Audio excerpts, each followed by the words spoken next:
चलो हम लोग पढ़ रहे हैं रेस्पिरेशन इन प्लांट, पौधों में श्वसन। ये चैप्टर आपका 14 क्लास 11 का, ठीक है। तो रेस्पिरेशन के बारे में पढ़ चुके हैं कि पौधे क्या करते हैं, सांस कैसे लेते हैं। अब इसमें पहले पढ़ना है रेस्पिरेशन होता क्या है, जो कि क्लास में हो चुका है। इसमें पढ़ना है टाइप्स ऑफ रेस्पिरेशन, श्वसन के प्रकार। पौधों के लिए श्वसन के प्रकार कितने हैं उसको पढ़ेंगे। तो पहला प्रकार है फ्लोटिंग रेस्पिरेशन, ठीक है। नाम याद करके रख लीजिए, फ्लोटिंग। फ्लोट का मतलब क्या होता है, तैरना। फ्लोट का मतलब इसका जनरली अंदाजा आप लोग तैरना लगा सकते हैं, फ्लोटिंग का, ठीक। और दूसरा है प्रोटोप्लाज्मिक रेस्पिरेशन। ये पौधों में दो तरह का रेस्पिरेशन होता है, ठीक। फ्लोटिंग रेस्पिरेशन क्या है उसको देखिए। It involves floating inclusion like fats, carbohydrates as a respiratory substrate. Respiratory substrate के रूप में इसमें क्या क्या पाया जाता है, आपको मिलेगा फैट, दूसरा कार्बोहाइड्रेट। ये इसमें क्या होता है, इंक्लूड रहता है, शामिल रहता है। किसके एवज में, रेस्पिरेटरी सबस्ट्रेट के रूप में फैट्स और कार्बोहाइड्रेट्स शामिल रहता है। फ्लोटिंग रेस्पिरेशन इतना ही है। उसके आगे प्रोटोप्लाज्मिक रेस्पिरेशन, यहां लिख रहा है कि इन नहीं, इट होगा। इट इन्वॉल्व्स प्रोटीन्स एज, इसमें क्या क्या होता है, protein as respiratory substrate. Floating respiration में आप लोग देख रहे हैं कि इसमें रेस्पिरेटरी सबस्ट्रेट के रूप में फैट्स और कार्बोहाइड्रेट्स, मेनली इसमें क्या होता है, फैट्स, कार्बोहाइड्रेट्स होते हैं, ठीक है। जबकि प्रोटोप्लाज्मिक में केवल क्या होता है, रेस्पिरेटरी सबस्ट्रेट के रूप में क्या होता है, प्रोटीन्स पाए जाते हैं, ठीक है। द प्रेजेंस और absence of oxygen during oxidation divides respiration into two types. अब यहाँ पे लिख रहा है द प्रेजेंस मतलब उपस्थिति, अब्सेंस मतलब अनुपस्थिति, ठीक है। किसके, ऑक्सीजन के प्रेजेंस और अब्सेंस। ये आप लोग 10th क्लास में पढ़ चुके हैं, एरोबिक रेस्पिरेशन और एनाएरोबिक रेस्पिरेशन, वायवीय श्वसन और अवायवीय श्वसन, ठीक है। तो ऑक्सीजन के प्रेजेंस और अब्सेंस के कंडीशन पे, कब, जब उसका ऑक्सीडेशन होता है, ये फिर दो भाग में बट गया है। पहला एरोबिक रेस्पिरेशन और दूसरा एनाएरोबिक रेस्पिरेशन। एरोबिक को बोलते हैं वायवीय श्वसन, जो वायु की उपस्थिति में होता है, और एनाएरोबिक जो अवायवीय होता है, यानी कि जो वायु की अनुपस्थिति में होता है। और वायु को मतलब यहाँ पे मेनली हमारा टर्म्स किससे है, ऑक्सीजन से है, ठीक है। अब देखिए पहला इसमें है एरोबिक रेस्पिरेशन, ठीक है। इसको बोलते हैं वायवीय श्वसन, ठीक है। तो पौधे में दो तरह का क्या होता है, श्वसन होता है। पहला एरोबिक, यहाँ लिखा है कि it involves the complete oxidation of organic food. यहाँ पे देखिए वर्ड आया है कंप्लीट, इसमें कंप्लीट ऑक्सीडेशन होता है ऑर्गेनिक फूड का। ये जो ऑर्गेनिक फूड देख रहे हैं इसका कंप्लीट ऑक्सीडेशन होता है, ठीक है। यानी ऑक्सीडेशन मतलब ऑक्सीकरण, ठीक। Molecules, organic food molecules with the help of oxygen, किसकी सहायता से, ऑक्सीजन की सहायता। देखिए यहाँ पे ऑक्सीजन आ रहा है ना, ऑक्सीजन क्या देना है, ऑक्सीजन की सहायता से ऑर्गेनिक फूड मॉलिक्यूल्स का कंप्लीट ऑक्सीडेशन होता है, ठीक। As a terminal oxidant, oxygen यहाँ पे किस तरह काम करता है, टर्मिनल ऑक्सीडेंट की तरह काम करता है, into carbon dioxide and water. वो किस में चेंज होता है, कार्बन डाइऑक्साइड और वाटर में चेंज होता है। It takes place in mitochondria and necessitates oxygen. ये कहा, ये प्रक्रिया कहाँ होती है, माइटोकॉन्ड्रिया में, ठीक है। और क्या नेसेसिएट करता है, ऑक्सीजन, मतलब कि नेसेसरी से बना है, नेसेसिएट्स। नेसेसरी मतलब क्या होता है, जरूरी, आवश्यकता। तो इसके लिए माइटोकॉन्ड्रिया में ये प्रोसेस होने के लिए किसकी आवश्यकता है, ऑक्सीजन की आवश्यकता है। तब ये ऑक्सीजन की सहायता से क्या करता है, कंप्लीट ऑक्सीडेशन करता है। ये होता कहाँ है, माइटोकॉन्ड्रिया में, ठीक है। और ये क्या है, ऑक्सीजन डिपेंडेंट है, मतलब ऑक्सीजन पे ही ये प्रक्रिया आधारित है। समझ में आया? नेक्स्ट टॉपिक है मतलब next point, the final acceptor of the electron. Final acceptor of electron is molecular oxygen. जो फाइनल एक्सेप्टर आपका आता है ना इसमें माइटोकॉन्ड्रिया प्रोसेस होने के बाद वो बनता है मॉलिक्यूलर ऑक्सीजन।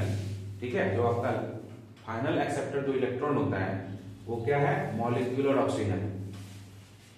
इसमें एनर्जी किस तरह होता है देखिए, 686 यानी 686 किलो कैलोरी के स्केल को क्या बोलते हैं? Kilo calorie. और 2870 किलो जूल पर मॉलिक्यूल्स ऑफ ग्लूकोज। मतलब कि एक ग्लूकोज के मॉलिक्यूल्स में इतना एनर्जी स्टोर होता है। That is liberated during aerobic respiration. जो क्या होता है कि एरोबिक रेस्पिरेशन के क्रम में ये लिबरेट होता है, बनता है, ठीक, या कंज्यूम होता है। समझ में आ गया? एनर्जी का इसमें कहां से कहां रेंज है, इसको आप किलो कैलोरी में कन्वर्ट कर बोल सकते हैं और किलो जूल में भी बोल सकते हैं। तो ये था आपका एरोबिक रेस्पिरेशन का कुछ टर्म्स। ठीक है, एक बार और रिपीट कर देते हैं। एरोबिक रेस्पिरेशन को बोलते हैं वायवीय श्वसन। इसमें क्या होता है कि कंप्लीट ऑक्सीडेशन होता है ऑर्गेनिक फूड का। किसकी सहायता से? ऑक्सीजन की सहायता से। ऑक्सीजन यहाँ पे क्या काम करता है? टर्मिनल ऑक्सीडेंट की तरह काम करता है। क्या? Terminal oxidant. समझ में आ रहा है ना? वो बदलता क्या है? कार्बन डाइऑक्साइड और वाटर में वो बदल देता है। नेक्स्ट था, ये होता क्या है? तो माइटोकॉन्ड्रिया में। और ये क्या है? फुल्ली ऑक्सीजन डिपेंडेंट है। द फाइनल एक्सेप्टर वो क्या होता है? फाइनल एक्सेप्टर इलेक्ट्रॉन का क्या बनता है? मॉलिक्यूलर ऑक्सीजन बनता है। ठीक है, एनर्जी इसमें कहां से कहां तक होता है? 686 किलो कैलोरी से लेकर इससे ऊपर होता है। और इसको किलो जूल में भी हम देखते हैं। कितना है? 2870 किलो जूल। कितना समझ में आ गया? और दूसरा टॉपिक है इसका, मतलब दूसरा टाइप्स एनाएरोबिक रेस्पिरेशन। इसको बोलते हैं अवायवीय श्वसन। क्या बोलते हैं?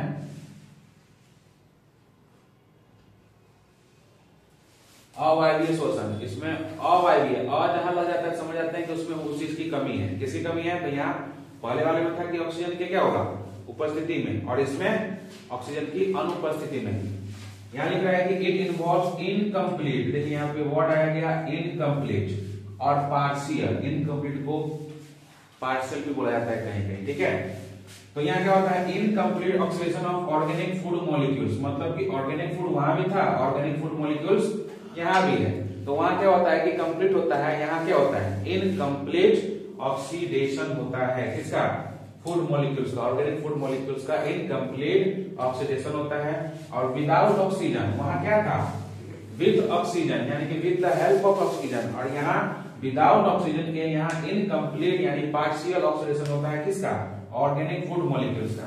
Being used an oxidant, being used as an oxidant, oxidant की तरह ही करता है। लेकिन इसमें किसकी कमी है? Without oxygen.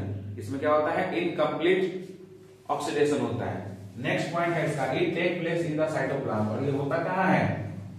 साइटोप्लाज्म। जबकि एरोबिक रेस्पिरेशन कहां हो रहा था? माइटोकॉन्ड्रिया में। In the absence of oxygen, किसके अनुपस्थिति में? ऑक्सीजन के अब्सेंस में। अब्सेंट से बना है अब्सेंस। ठीक है, and release a small amount of energy. क्योंकि इसमें क्या हुआ है? पार्शियल ऑक्सीडेशन हुआ है, तो बहुत कम मात्रा में क्या बनेगा? ऊर्जा बनेगा। तो वहां पे क्या होगा कि small amount of energy release करेगा। The common products release as a result of an aerobic respiration are carbon dioxide. इसका कॉमन रिजल्ट क्या आता है? आपको कार्बन डाइऑक्साइड आता ही है, इथाइल अल्कोहल आता है और लैक्टिक एसिड आता है। समझे? इसका कॉमन रिजल्ट क्या आता है? कार्बन डाइऑक्साइड, इथाइल अल्कोहल और लैक्टिक एसिड। नेक्स्ट पॉइंट है, it is the common mode of respiration. ये क्या है? कॉमन मोड ऑफ रेस्पिरेशन है in some microorganism. Microorganism मतलब होता है सूक्ष्म जीव। वैसे जीव जो हमारी नंगी आंखों से दिखाई नहीं देते हैं, तो वो प्रक्रिया जो होती है ना एनाएरोबिक की, वो माइक्रो ऑर्गेनिज्म में होती है। Liquid it is the most common mode of respiration in some microorganism. ठीक है, जैसे एग्जांपल में yeast and some bacteria and parasitic worm. इन सभी में क्या होता है? एनाएरोबिक रेस्पिरेशन होता है। In microorganisms, the term fermentation is often used in place of aerobic respiration. इसमें क्या होता है, फर्मेंटेशन का प्रोसेस होता है, ठीक है। एरोबिक रेस्पिरेशन के बदले क्या होता है, फर्मेंटेशन होता है। भाई रेस्पिरेशन का प्रोसेस है तो कुछ ना कुछ तो होगा, तो एरोबिक रेस्पिरेशन ना होकर क्या होता है, फर्मेंटेशन का प्रोसेस होता है। आप यहाँ देखिए एरोबिक रेस्पिरेशन और एनएरोबिक रेस्पिरेशन, कंसेप्ट समझ में आ गया होगा। तो एग्जाम में इसके दो तरह से क्वेश्चन आते हैं। कभी कभी क्या करेगा, पूछ देगा कि define aerobic and anaerobic respiration, ठीक है। आपको क्या करना है, सिंपली पैराग्राफ चेंज करके लिख देना है। दूसरे में आता है डिफरेंस, तो डिफरेंस जब भी आए आपको क्या करना है, एक तरफ एरोबिक रेस्पिरेशन और एक तरफ एनएरोबिक रेस्पिरेशन करके डिफरेंस करते हुए समझाते हुए चलना है। कैसे, अगर आपको सबसे कम से कम 5 डिफरेंस लिखना होता है, एकदम छोटा छोटा ज्यादा बड़ा भी नहीं। एरोबिक एनएरोबिक जैसे कि हमने भेज रखा है, उसमें भी देखेंगे एकदम एक एक लाइन का स्टेप लिखा है। इसमें लिखता है एरोबिक में एक साइड क्या होगा एरोबिक और एक साइड क्या होगा एनएरोबिक। एरोबिक में अगर आपने लिखा है कि it occurs in the presence of oxygen या with the help of oxygen, इसमें ऑक्सीजन की उपस्थिति अनिवार्य है। दूसरे में क्या लिखेंगे, इसमें ऑक्सीजन की अनुपस्थिति अनिवार्य नहीं है, मतलब इसमें क्या होती है, कमी होती है। दूसरा पॉइंट लिखेंगे, ये होता क्या है माइटोकॉन्ड्रिया में, दूसरा कहाँ होता है साइटोप्लाज्म में, समझे। इसमें एनर्जी रिलीज होता है, क्या बोलते हैं यहाँ पे, इसमें लिखा होगा कि इसमें एनर्जी रिलीज होता है, कहाँ पे आ गया, मॉलिक्यूलर फॉर्म में, ठीक है, मॉलिक्यूलर ऑक्सीजन रिलीज होता है, जबकि इसमें स्मॉल अमाउंट में एनर्जी रिलीज होता है। तो इस तरह से डिफरेंस बताते हुए उसको हम डिफाइन करेंगे तो पूरे नंबर मिलते हैं। आज आपने देखा कि रेस्पिरेशन प्लांट का टाइप, फ्लोटिंग रेस्पिरेशन होता है, प्रोटोप्लाज्म रेस्पिरेशन होता है। उसमें फिर आगे पढ़े हैं हम लोग एरोबिक और एनएरोबिक, फिर एरोबिक के बारे में जाने हैं और एनएरोबिक के बारे में जाने हैं। आगे बढ़ेंगे फिर अगले क्लास में नए टॉपिक के साथ, ठीक है।